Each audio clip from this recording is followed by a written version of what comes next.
Aku titipkan suamiku dengan sahabatku untuk dijaga, tapi malah diembat. Semua berawal dari ketidaktahuanku kalau mereka ada hubungan spesial. Mereka sekantor, suamiku manajer dan sahabatku sekretarisnya. Sudah 3 tahun mereka bekerja sama.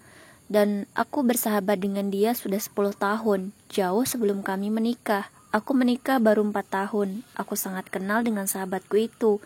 Tapi satu yang tidak aku kenal dari sahabatku itu adalah ternyata dia penyuka suami orang. Pernah satu kali aku tahu itu pun dari orang lain. Aku pikir itu hanya gosip dan tidak mungkin sahabatku seperti itu. Orang itu juga sudah memperingatkan aku, hati-hati nanti suamimu diembat juga. Aku berpikir, tidak mungkin sahabatku yang 10 tahun kenal dan susah seneng bareng akan tega merebut suamiku. Aku membuang jauh-jauh pikiran itu. Sampai akhirnya aku tahu kalau sahabatku itu yang sudah aku anggap saudara ternyata musuh dalam selimut. Waktu itu suamiku izin ada proyek di luar kota. Perginya bareng sama sahabatku. Sehari sebelum mereka pergi, aku ngomong ke sahabatku, aku titip suamiku ya, pantau terus jangan sampai dia macam-macam. Pokoknya aku percaya kamu bisa jagain suamiku. Besoknya aku mencuci baju. Aku periksa kantong celana suamiku seperti biasa. Ada struk pembayaran hotel untuk nanti malam. Aku bingung dong, karena siang nanti suamiku akan keluar kota. Tapi kenapa dia booking hotel di dekat sini? Kan rute dia tidak perlu nginap, jaraknya cuma 5 jam. Untuk apa booking hotel? Aku jadi overthinking, tapi aku tidak bodoh, aku akan selidiki. Tiba saatnya suamiku pergi, aku sudah siapkan semua barangnya, mereka pun berangkat dengan wajah yang sumringah. Setelah mereka pergi, aku bergegas cek ke kantor suamiku. Aku tanya pada teman kerjanya, tidak ada proyek luar kota minggu ini, adanya minggu depan. Kata mereka, suamiku pergi dengan sekretarisnya tanpa ada jadwal meeting di luar. Mereka hanya izin ada acara keluarga di rumahku. Aku semakin yakin bahwa ada yang tidak beres dengan mereka. Aku lalu pergi ke hotel yang tertera di struk itu. Aku pergi sendiri dengan perasaan kacau. Sampai di sana aku bertanya pada resepsionis. Dan benar saja mereka sedang menginap di hotel itu. Laki-laki dan seorang perempuan. Mereka mengaku suami istri. Disclaimer, sahabatku itu janda, alamat rumahnya sama dengan alamat rumah kami. Jadi aku yakin KTP dia belum dirubah. Sangat mudah untuk mengelabui petugas hotel. Aku pun langsung cek ke kamarnya. Aku ketuk bareng bersama manajer hotel.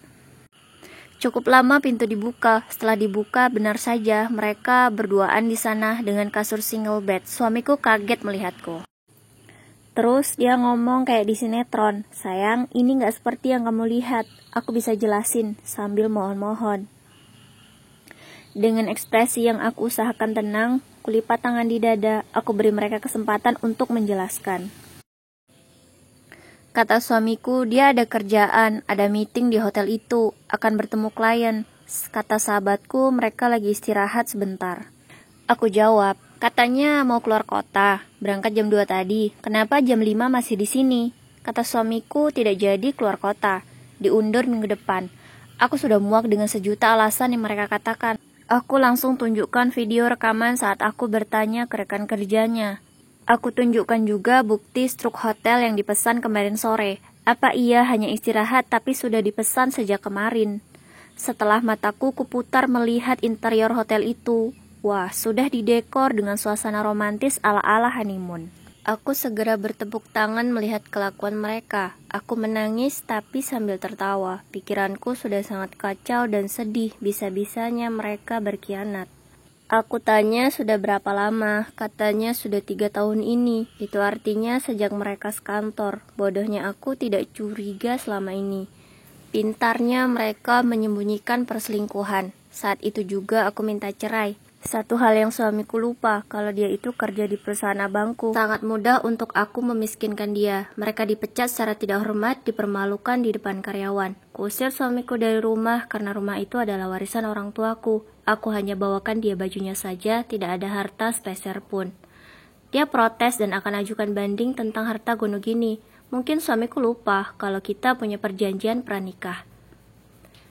Yang berkhianat tidak akan mendapatkan apapun selain pakaian mereka. Aku punya bukti kuat surat perjanjian itu. Pasti aku yang menang. Suamiku bersama sahabat kesayanganku itu panik karena sudah pasti tidak akan mendapatkan apapun. Mereka juga diusir dari komplek karena sudah buat malu dan onar. Itu sudah cukup bagiku membalas rasa sakit hati dan kecewa. Hatiku sakit dan hancur. Aku sempat down dan mengurung diri. Walaupun di hadapan semua orang, aku terlihat kuat. Aku harus bangkit dan kuat. Aku tidak boleh kalah dan menyerah dengan keadaan. Aku harus tunjukkan ke mereka, tanpa mereka aku bisa bahagia. Terima kasih yang sudah menonton. Jangan lupa subscribe ya, agar aku lebih semangat menghibur kalian.